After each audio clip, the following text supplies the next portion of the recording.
جزاک اللہ خیرن کثیرہ سر. اللہ تعالیٰ سے دعا ہے کہ ہم اپنی تمام برائیوں کو چھوڑ کر ہمیشہ بیٹر مسلم بننے کی ٹورڈز کوشش کرتے رہیں انشاءاللہ. اگلا سوال ہے کہ اگر ہم خود دین کے لیے کچھ کر رہے ہیں لیکن والدین دنیا میں ہمیں کامیاب دیکھنا چاہتے ہیں اور ارننگ بھی، کیونکہ پیسہ اصل میں ضرورت تو ہے ہی، تو کیا ہم ان کو ناراض کرنے کے لیے ذمہ دار ہوں گے اگر ہم صرف آخرت کی طرف فوکسڈ ہیں؟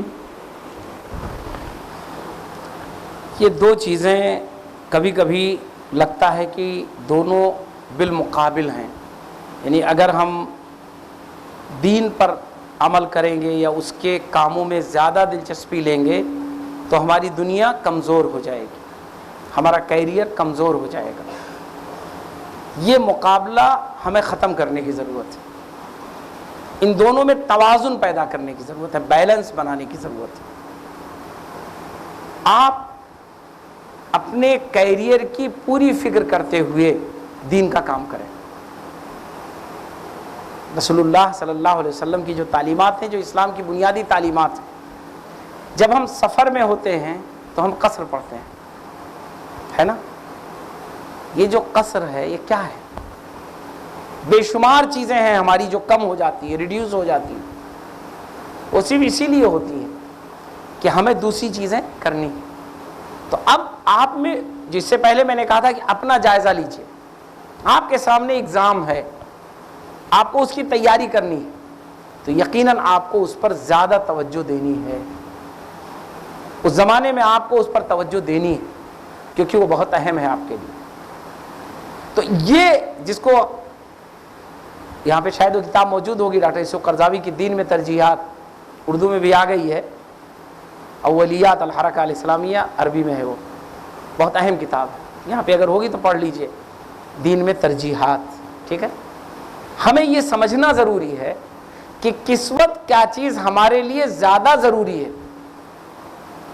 یہ اگر ہم نے نہیں سمجھا تو یقیناً کہیں نہ کہیں ڈسٹرب ہوگا. ماں باپ کی جو خواہش ہوتی ہے عام طور پر، وہ چیزوں کو ظاہر دیکھ کر، یعنی آپ کو دیکھ کر جج کر لیتے ہیں.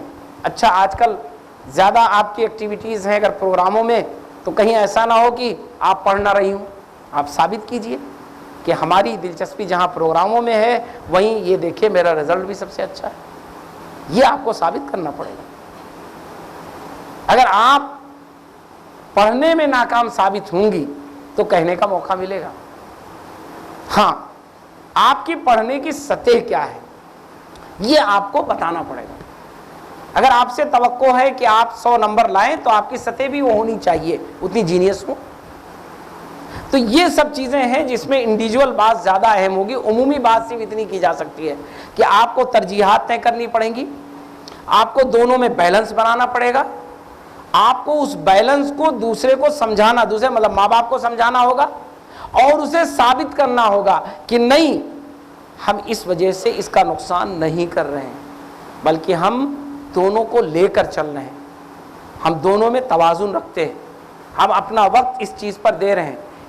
یہ ہم اپنا وقت بچا کے دے رہے ہیں. ہمیں 4 گھنٹے سونا تھا، ہم 3.5 گھنٹے سو رہے ہیں اور یہ آدھا گھنٹہ ہم ایکسٹرا دے رہے ہیں. یہ چیز آپ کو ثابت کرنی پڑے گی. اگر یہ ثابت کر لے جائیں گے انشاءاللہ تو ماں باپ کی ناراضگی ختم ہو جائے گی. عموماً ناراضگی اس وقت بڑھتی ہے جب کچھ لوگ ایک چیز میں زیادہ مصروف ہو جاتے ہیں اور دوسری چیز چھوڑ دیتے ہیں. تو وہاں بہرحال ماں باپ کو آپ کی فکر ہوتی ہے، اس لیے وہ آپ سے ناراض ہوتے ہیں. ان کی ناراضگی دشمنی کی بنیاد پر نہیں ہوتی ہے، دین سے ضد کی اور دین سے کسی ناراضگی کی بنیاد پر نہیں ہوتی ہے. وہ دراصل آپ کو چاہتے ہیں، کامیاب دیکھنا چاہتے ہیں. انہیں ڈر یہ ہوتا ہے کہیں ایسا نہ ہو کہ اس چکر میں اس کا فیوچر خراب ہو جائے، اس کی تعلیم کمزور ہو جائے، یہ ہمارے لیے شرمندگی کا سبب بن جائے. تو وہ فکر مندی ان کی اہم ہے، اس کو اہمیت دیجیے. آپ ثابت یہ کر دیجیے آپ کہ نہیں، آپ کو جس چیز میں فکر مندی ہے وہ فکر مندی آپ کی میں ختم کر رہی ہوں، میں پڑھ کے دکھا رہی ہوں. صرف اتنا ثابت کرنا ہے آپ کو. تو اس انداز میں آئیے، اس میں چیز کو سمجھنے کی ضرورت ہے، سمجھانے کی ضرورت ہے، ٹکراؤ بنانے سے بچنے کی ضرورت ہے. باقی انڈیویجول کہیں کوئی معاملہ ہوگا تو اس کو دوسرے انداز میں بتایا جا سکتا ہے، سمجھایا جا سکتا ہے. ہوتا ہے کبھی کبھی بعض مشکلات ایسی آتی ہیں تو آپ اس میں کوشش کریے وہی کہ جو قرآن میں بہت سارے واقعات ہیں، رسول اللہ صلی اللہ علیہ وسلم کی زندگی میں بہت سارے واقعات ہیں، بہت سارے صحابیات کے واقعات ہیں کہ بہت ساری مشکلات میں رہ کر انہوں نے کام کیا ہے.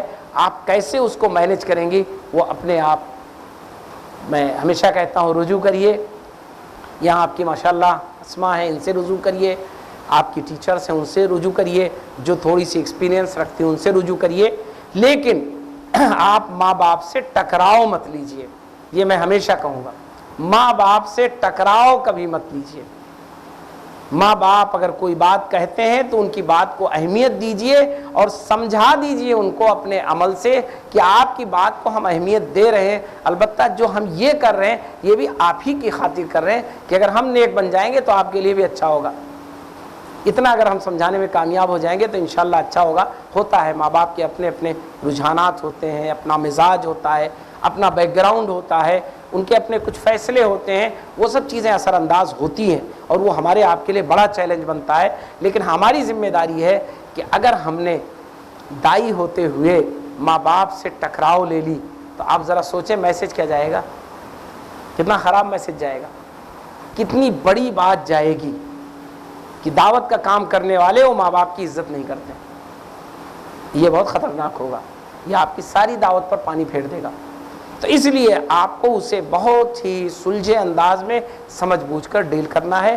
میں نے کہا کہ جو انفرادی اکیلے کسی کے مسئلے ہوں گے اس میں سمجھنے کی ضرورت ہوگی کہ ان کے ماں باپ کو کیسے سمجھایا جائے. ماں باپ کو ایک ہی اطمینان چاہیے، وہ یہ کہ کہیں ایسا نہ ہو کہ آپ اپنا کیریئر تباہ کر لیں، اپنی پڑھائی خراب کر لیں. بس اس میں اگر آپ نے ان کو مارکس اچھے دے دیے تو پھر انہیں زیادہ فکر نہیں ہوتی ہے. دوسرا، ماں باپ کو دوسری جو سب سے بڑی فکر ہوتی ہے، میں نے پہلے سیشن میں کہا تھا، اس میں نے نہیں کہا ہے لیکن میں اس کو دہرا دوں. ماں باپ خود اگر جھوٹ بولتے ہیں کوئی فرق نہیں پڑتا ہے، لیکن بچوں کو چاہتے ہیں جھوٹ نہ بولیں. ماں باپ خود بہت سارے غلط کام کرتے ہیں لیکن بچوں کو چاہتے ہیں کہ وہ نہ کریں. آپ کبھی انہیں ٹوکیے مت. کبھی کبھی ایسا ہو جاتا ہے، میں یہ نہیں کہہ رہا ہوں کبھی مت ٹوکیے کا مطلب چھوڑ دیجئے، مناسب موقع تلاش کریے انہیں ٹوکنے کا، برجستہ مت ٹوکیے. یہ میرا مقصد ہے. ہوتا کیا ہے کہ ہم نے ایک اچھائی قبول کر لی اور ہمارے ماں باپ میں وہ اچھائی نہیں ہے. اب ہم سوچتے ہیں کہ یہ اچھائی، یقیناً میرا جذبہ بہت اچھا ہے کہ وہ ماں باپ میں کل سے شروع ہو جائے، مجھ سے پہلے آ جائے، مجھ سے زیادہ ہو جائے. یہ کیسے ہو سکتا ہے؟ آپ کو اطمینان ہو گیا اس لیے آپ نے اچھائی قبول کر لی. انہیں اطمینان نہیں ہے تو آپ کا دباؤ وہ کیسے قبول کر لیں گے؟ یہ وہ چیز ہوتی ہے جو زیادہ ٹکراؤ بنتی. میرے علم کی حد تک، میں اس کی مثالوں میں نہیں جاؤں گا، میرے علم کی حد تک یہ زیادہ ٹکراؤ بنتی ہے.